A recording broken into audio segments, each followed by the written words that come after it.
जय जय नवन किशोर जय गोपी चित चोर प्रभु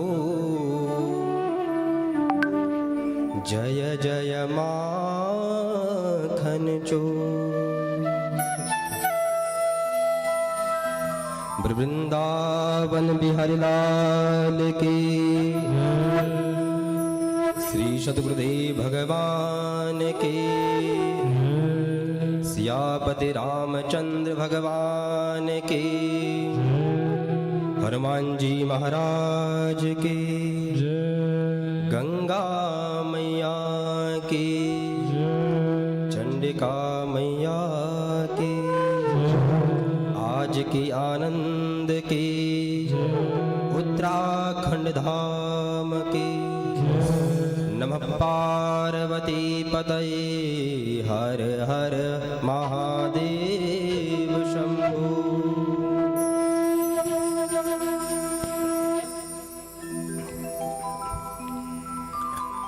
अनंत ब्रह्मांड नायक परात्पर ब्रह्म परमात्मा सर्वशक्तिमान दयालु अजन्मा अनंत निर्विकार सर्वाधार सर्वव्यापक अजर अमर भक्त कल्पद्रुम भगवान श्री कृष्णचंद्र की वांगमयी मूर्ति श्रीमद् भागवत महापुराण हम सभी लोग सम्मिलित होने के लिए कथा श्रवण करने के लिए इसमें उपस्थित हुए हैं। सर्वप्रथम भगवान गणेश जी का आवाहन, भगवती माँ चंडिका का आवाहन, बाबा केदारनाथ बद्री विशाल को नमन, माँ भागीरथी को नमन तथा इस ज्ञानमय अनुष्ठान में सम्मिलित हुए समस्त श्रोता वृंद, भक्ति स्वरूपा माताएं, स्नेहमयी बहनें, युवान साथी, विप्रवृंद, संगीत के आचार्य तथा प्रत्यक्ष और अप्रत्यक्ष रूप से जो भी शक्तियाँ इस पांडाल में उपस्थित हैं, सभी को बारंबार प्रणाम, बारंबार नमन। आज हम सभी देवभूमि ऋषिकेश के अंतर्गत शास्त्री नगर नामक स्थान पर श्री रथुरी जी के आंगन में दिव्य और भव्य भगवान की इस मंगलमय कथा में गोता लगाने के लिए उपस्थित हुए हैं। दो विषय हैं, एक भागवत की भागीरथी और एक जो भगवान के चरणों से निकली हुई है भागीरथी गंगा। और हम लोगों का सौभाग्य देखो कि जो भगवान के चरणों से निकली हुई है माँ भागीरथी गंगा, उसमें हम लोग तो स्नान करते हैं प्रायः अपने इस तन के जो पाप हैं उनके प्रक्षालन करने के लिए हम माँ भागीरथी गंगा में स्नान करते हैं। परंतु जो हमारे मन के भीतर के जो ताप हैं, उन तापों को समाप्त करने के लिए जो भगवान के मुखारबिंद से प्रकट हुई है, इस भागवत की भागीरथी में हम लोग स्नान करने के लिए समुपस्थित हुए हैं। सबसे पहले मैं धन्यवाद करना चाहता हूँ सौरभ प्रसाद सेवा संस्थान देवभूमि ऋषिकेश के तत्वाधान में प्रथम यह श्रीमद् भागवत ज्ञान यज्ञ सत्र प्रारंभ।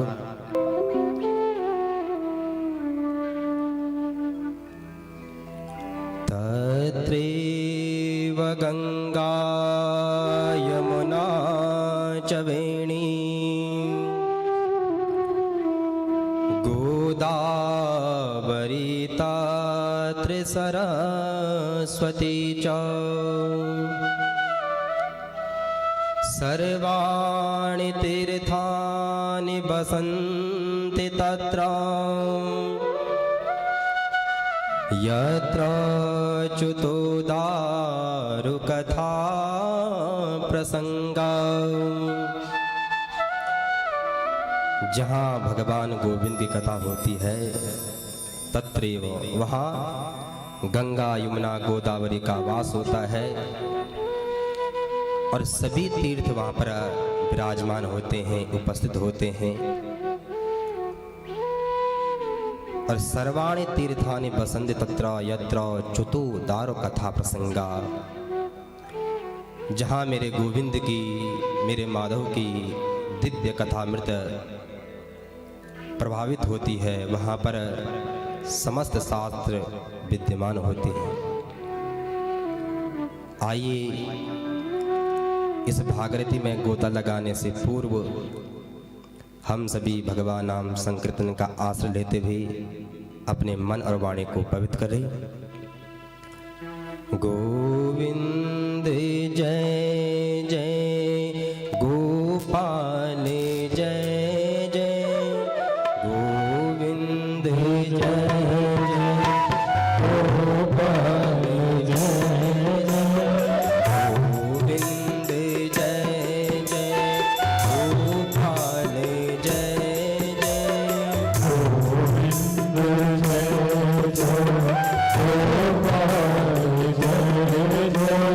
राधा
गंगा की जय जय, यमुना की जय जय, गंगा की जय जय, यमुना की जय जय, गंगा की जय जय, यमुना की जय जय, गंगा की जय जय, यमुना की जय जय, सरस्वती त्रिवेणी की जय जय, सरस्वती त्रिवेणी की जय जय, गोविंद जय जय, गोपाल जय जय, गोविंद जय जय, गोपाल जय जय, राधा रमण हरि गोविंद जय जय, राधा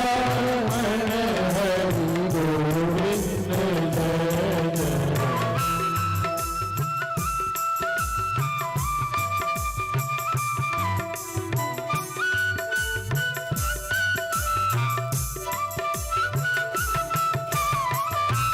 ये भाव के साथ ये भाई।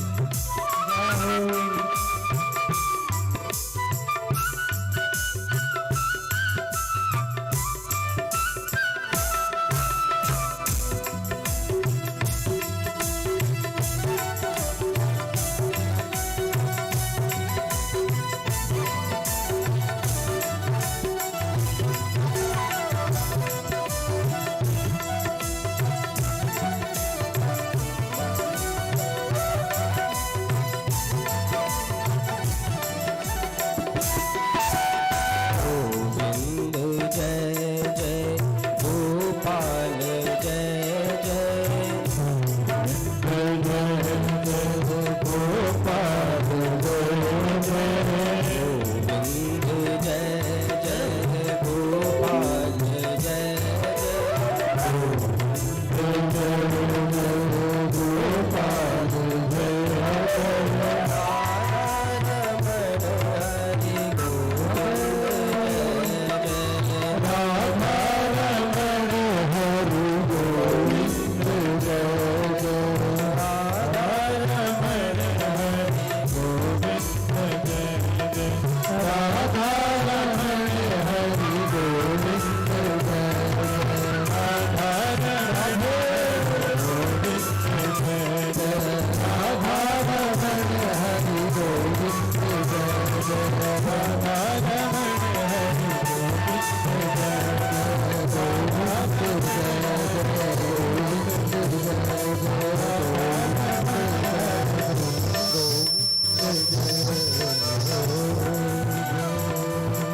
भक्त वत्सल भगवान की, श्रीमद् भागवत महापुराण की,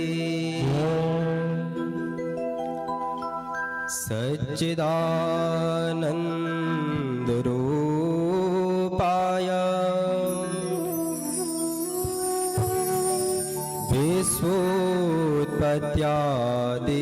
विश्वोत्पत्त्यादिहेतवे तापत्रय विनाशाय श्रीकृष्णाय वयं नुमः।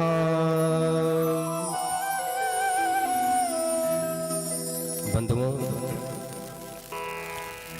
सर्वप्रथम समस्त श्रोतावृंदों को अंग्रेजी कैलेंडर के अनुसार नव वर्ष की अनंत अनंत शुभकामनाएं। जिन परमात्मा की कथा को हम सभी लोग यहाँ पर सत्संग श्रवण करने के लिए समुपस्थित हुए हैं, तो उन परमात्मा का स्वरूप कैसा है? वह परमात्मा कौन सा कार्य करते हैं, कौन से कर्म करते हैं, और उन परमात्मा का हम आह्वान क्यों करें, उन परमात्मा का हम पूजन क्यों करें? जिन परमात्मा की कथा को हम सभी लोग यहाँ पर श्रवण करने के लिए समुपस्थित हुए हैं, तो पहले उन परमात्मा का हम स्वरूप को जान ले। वो परमात्मा कैसे हैं? कहा सच्चिदानंद रूपाय विश्वोत्पत्त्यादि तवे। उन परमात्मा का स्वरूप है, परमात्मा सत स्वरूप है, परमात्मा चित्त स्वरूप है, परमात्मा आनंद स्वरूप है। अच्छा भैया, परमात्मा के कितने स्वरूप हुए? कहा कि परमात्मा सत स्वरूप परमात्मा है, चित्त स्वरूप परमात्मा है और आनंद स्वरूप परमात्मा है। जब भगवान के 3 स्वरूप हैं तो इनकी परिभाषा क्या है? कहा कि भैया सत का अर्थ हुआ कि सत्य, जो वर्तमान में जो सत्य है, भूत में जो सत्य था और जो भविष्य में रहेगा, वो परमात्मा सत्य स्वरूप है। परमात्मा को 9 के अंग की तरह सत्य कहा गया है। जब मेरे गोविंद, मेरे गोपाल मां देवकी के गर्भ में थे, तो ब्रह्मादिक आदि देवताओं ने भगवान को सत्य कहकर पुकारा। सत्यव्रतम सत्यपरम त्रिसत्यम सतास्य योनिम निहतम च सत्ये। हे प्रभु, आप तो सत्य स्वरूप हैं, आप सत स्वरूप हैं, क्योंकि आपने कहा था कि मैं देवकी के गर्भ से जन्म लूंगा और आपने अपनी वाणी को आपने सत्य करके बताया आपने। इसलिए परमात्मा सत्य स्वरूप है। भगवान का दूसरा स्वरूप है चित्त है, और चित्त का अर्थ होता है प्रकाश, ज्ञान। और कभी हम विचार करते हैं, हमें कुछ लिखना पड़ता है, कुछ हम पढ़ते हैं तो हमें प्रकाश की आवश्यकता पड़ती है, लेकिन परमात्मा स्वयं प्रकाश स्वरूप है। और परमात्मा का तीसरा स्वरूप है आनंद। तो आनंद क्या परिभाषा है?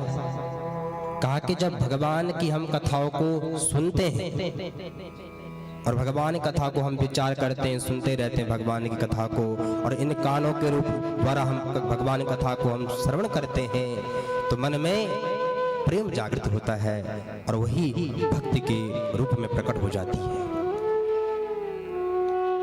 ऐसा नहीं, विषय आनंद नहीं।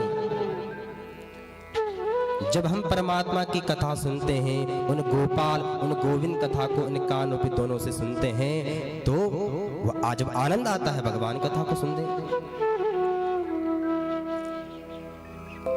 सच्चिदानंद रूपाय विश्वोत्पत्त्यादि तवे। वह परमात्मा इस संसार को बनाता भी है, इसका पालन भी करता है और इसका प्रलय भी करता है। अच्छा, भगवान स्वयं यह कार्य करते हैं? कहा कि नहीं भैया, भगवान तो कहते हैं कि ब्रह्मा, विष्णु और शंकर में अंतर नहीं है। अहम ब्रह्मा सर्वस्या जगता कारणमीश्वरः, मैं ही ब्रह्मा हूँ, मैं ही विष्णु हूँ, मैं ही शंकर हूँ, और मैं विभिन्न रूपों में प्रकट होकर के स्वयं ब्रह्मा के रूप में आकर के इस सृष्टि की उत्पत्ति करता हूँ, और मैं ही स्वयं विष्णु बन करके इस संसार का मैं पालन करता हूँ, और मैं ही रुद्र का अवतार धारण करके इस संसार को मैं संहार करता हूँ समय आने पर। सभी का अपना अपना कार्य है। हम सभी के जीवन में 3 प्रकार के ताप हैं,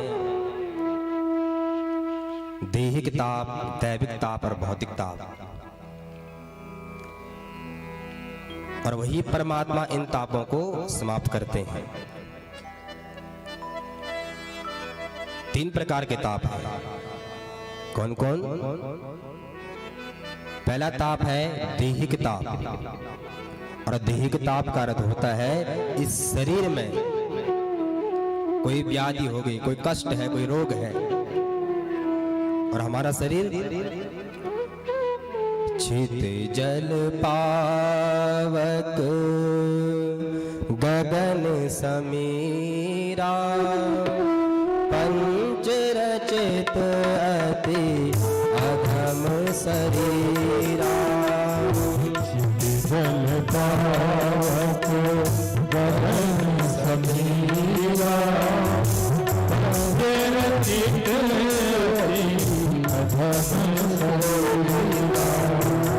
छित जल पावक गगन समीरा पंच रचित अति अधम शरीरा।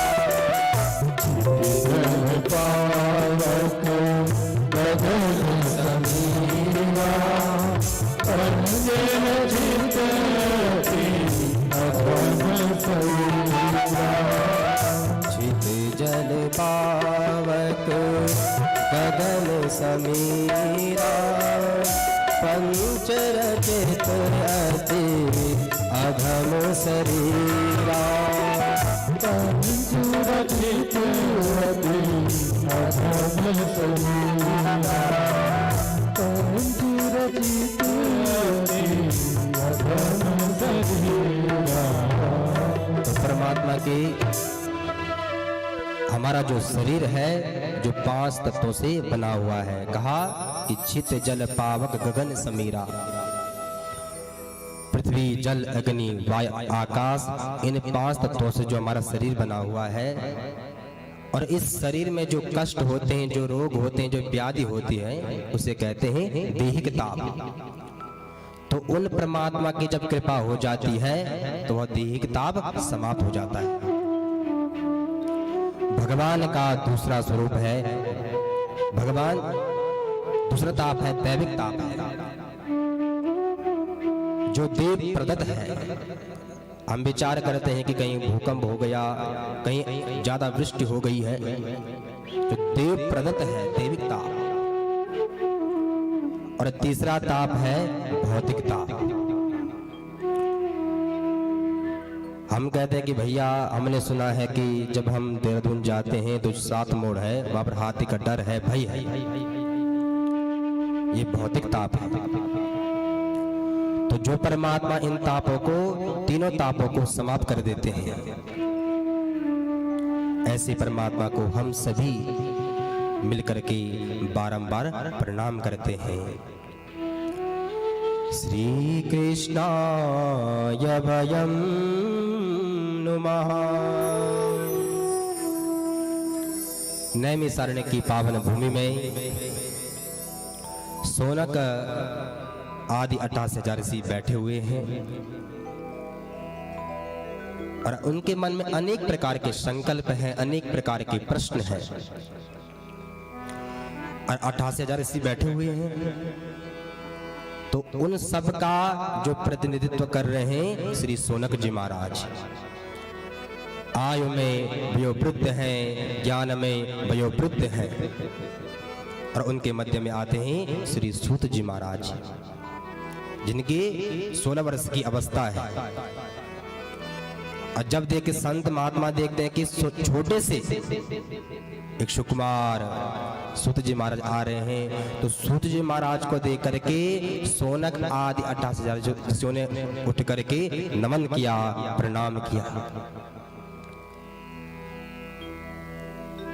सूत जी महाराज कहते हैं कि भैया आप मुझसे वयोवृद्ध हैं, ज्ञान में आयु में वयोवृद्ध हैं, प्रणाम तो मुझे करना चाहिए, लेकिन आप मुझे प्रणाम क्यों कर रहे हैं? सोनक आदि ऋषि कहते हैं कि भैया हम आपको नमन नहीं कर रहे, जो आपके भीतर जो ज्ञान है उस ज्ञान को, उस पद को हम नमन कर रहे हैं। प्रशासकार भी कहते हैं कि अपने से बड़ों को प्रणाम करने से, किसी पद को प्रणाम करने से, बुजुर्गों का मान करने से, सम्मान करने से 4 चीज की वृद्धि होती है। कौन कौन सी? अविवादनशीलस्य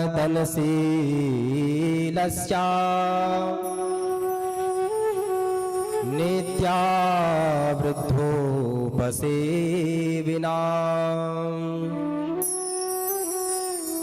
चत्वारि तस्य वर्धन्ते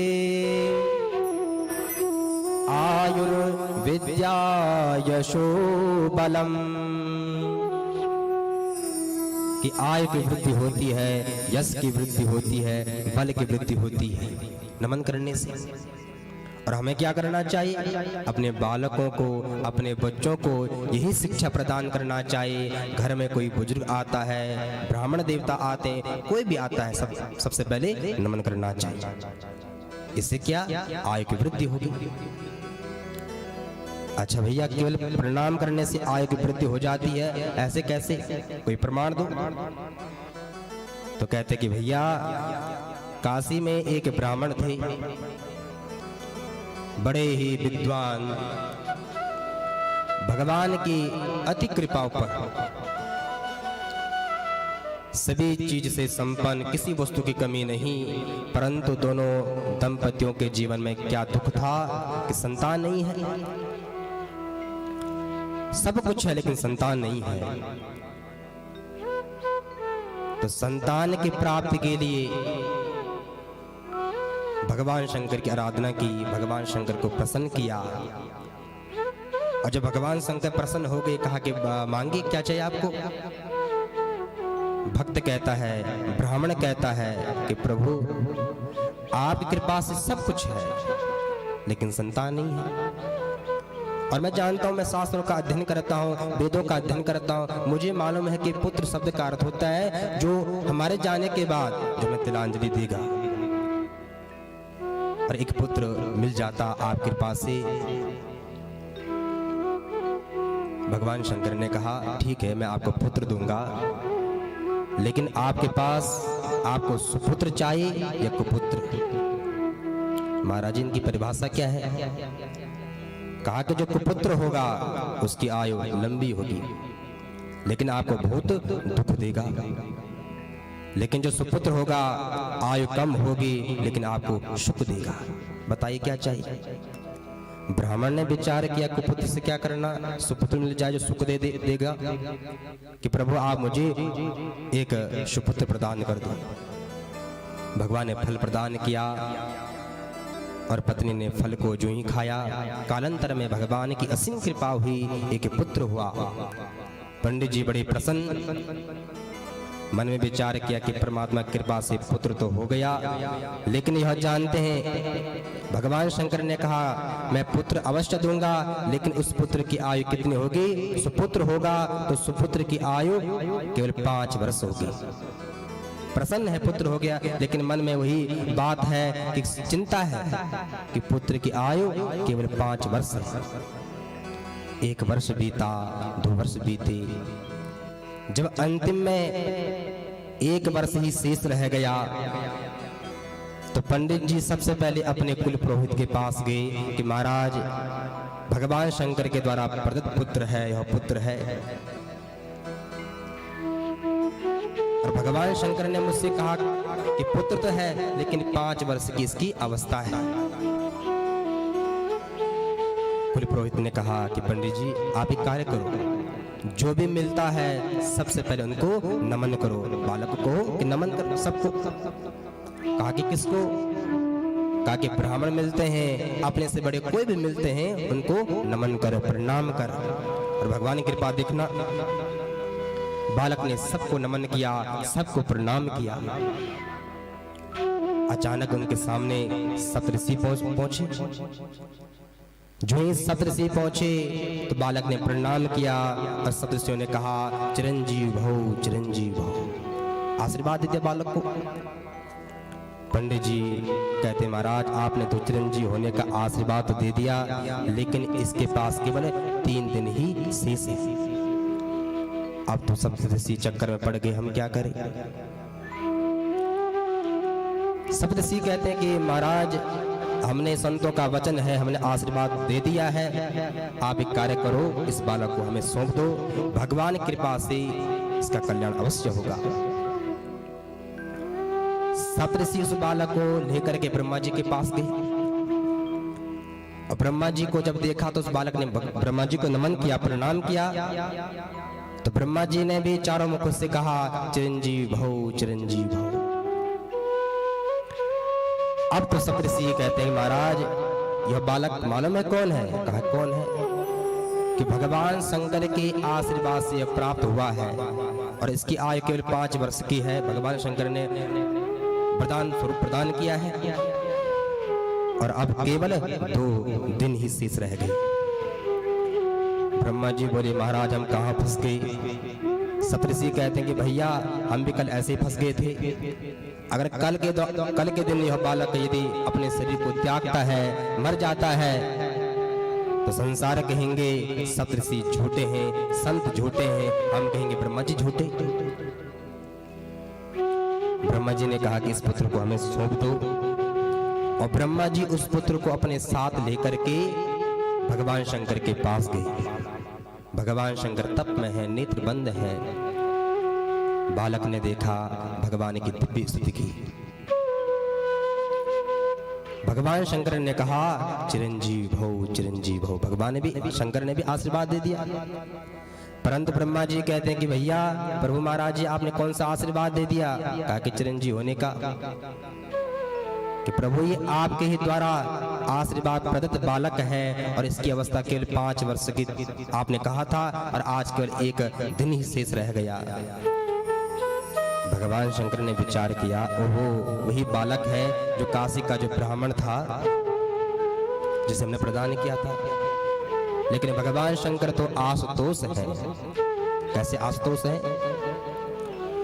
जो सर्पों को भी उठाकर अपने गले में भुजगेंद्र हारम माला बनाकर रखते हैं, वृक्षों को उठाकर के कान के कुंडल बनाते हैं और भूत प्रेतों को उठा करके अपने परिवार का सदस्य बनाते, ऐसे करुणावतार भगवान शंकर। भगवान शंकर कहते हैं निश्चित रूप से हमने इसे आशीर्वाद दिया है, लेकिन कल्याण भी हम ही करेंगे। जब अंतिम क्षण आया उस बालक का, बालक रोने लगा। भगवान शंकर ने कहा पुत्र मत घबराओ, ये बिल्व पत्र है और शिवलिंग पर चढ़ाओ। बालक गया और उस बिल्व पत्र को शिवलिंग पर जो चढ़ाया।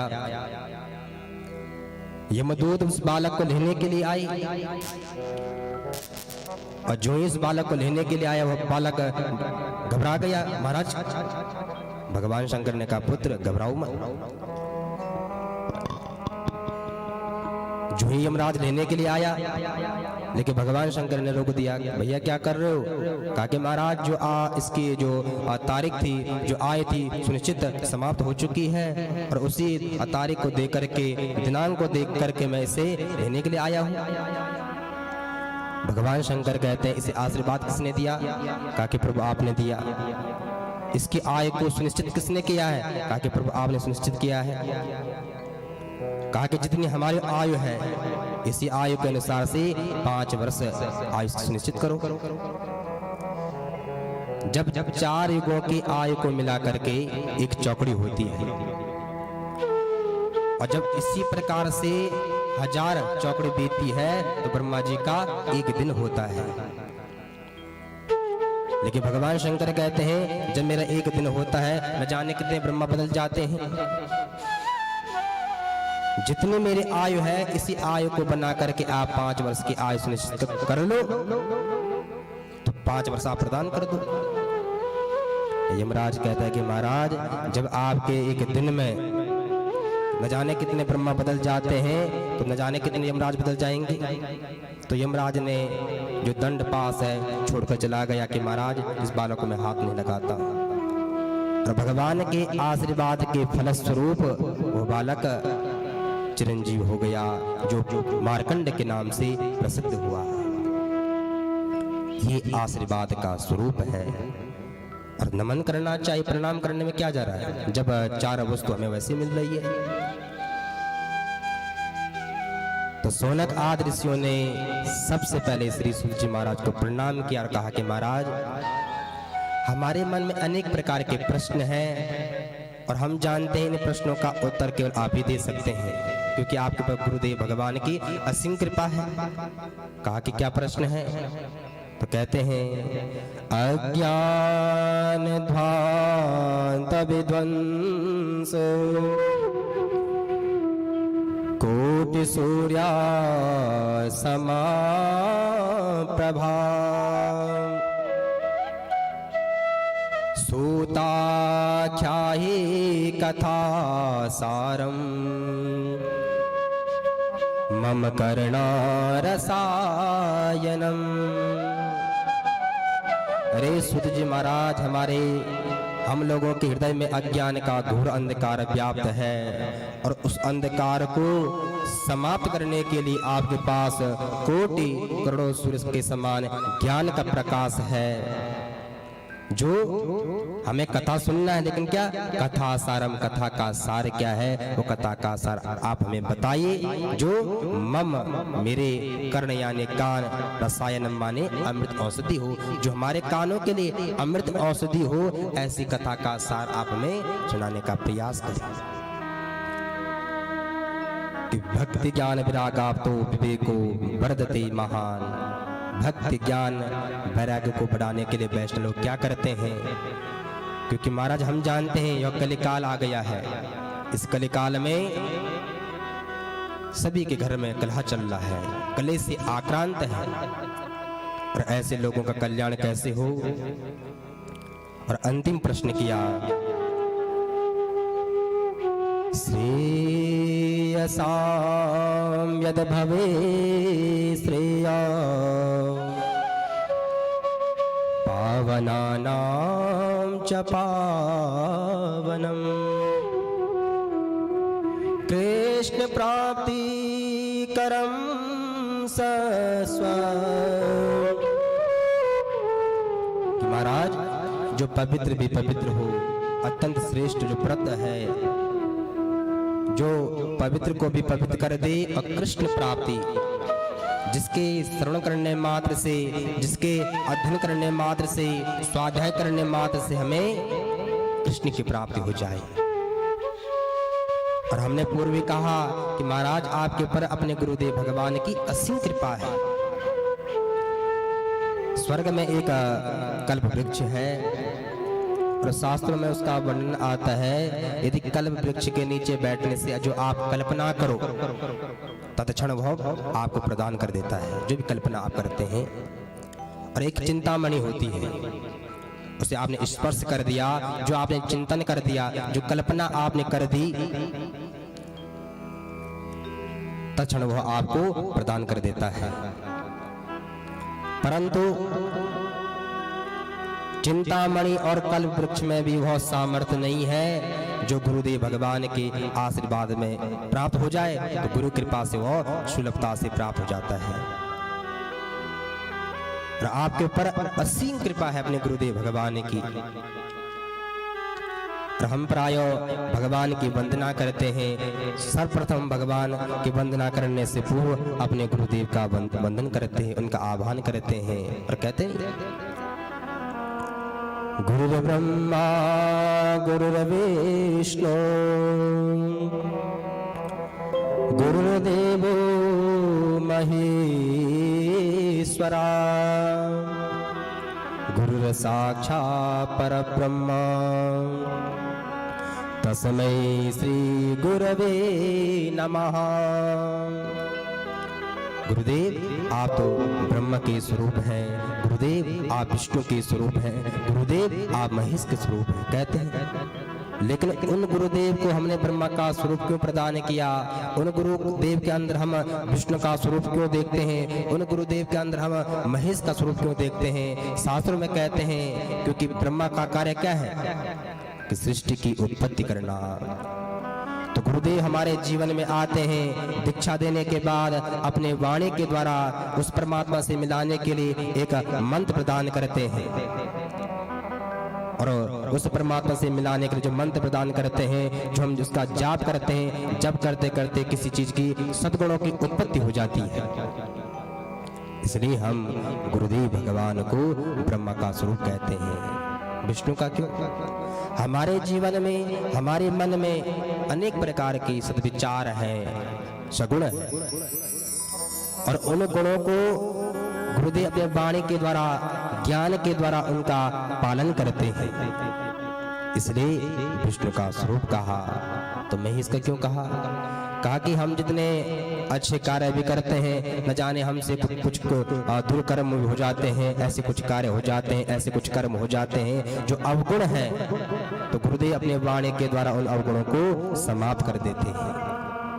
इसलिए हम अपने गुरुदेव भगवान को ब्रह्मा का स्वरूप कहते हैं, विष्णु का स्वरूप कहते हैं, महेश का स्वरूप कहते हैं। लेकिन परब्रह्मा वह गुरुदेव, उस ब्रह्मा, संत लोग कहते हैं, अमलात्मा, विमलात्मा, योगेंद्र, मुनिंद्र जितने भी हैं, कहते हैं हम ब्रह्मा का आह्वान करते हैं, ब्रह्मा का ध्यान करते हैं। लेकिन हम क्या कहते हैं? हमारे गुरुदेव उस ब्रह्म से भी ऊपर है, परब्रह्मा। तस्मै श्री गुरुवे नमः। ऐसे गुरुदेव को हम बारंबार प्रणाम करते हैं। और हम जानते हैं, सोनक जी महाराज कहते हैं कि हम जानते हैं कि आपके ऊपर गुरुदेव भगवान की असीम कृपा है, और ऐसी गुरुदेव भगवान की आपके ऊपर असीम कृपा है, हम जानते हैं। इसलिए आप हमें वह मार्ग आप हमें बताइए। सूत जी महाराज कहते हैं, ऋषियों, जो आपके मन में हमारे प्रति इतना प्रेम है, जो वात्सल्य है, और उस वात्सल्य को देखते देखते हम समस्त शास्त्रों का सार ही आपको सुनाने जा रहे हैं। आप लोग सावधान पूर्वक इसको श्रवण करो।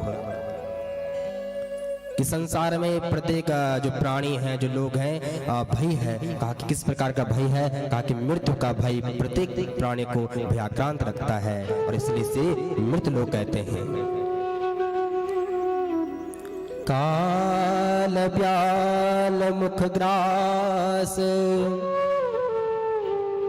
त्रास निर्णास हे तवे।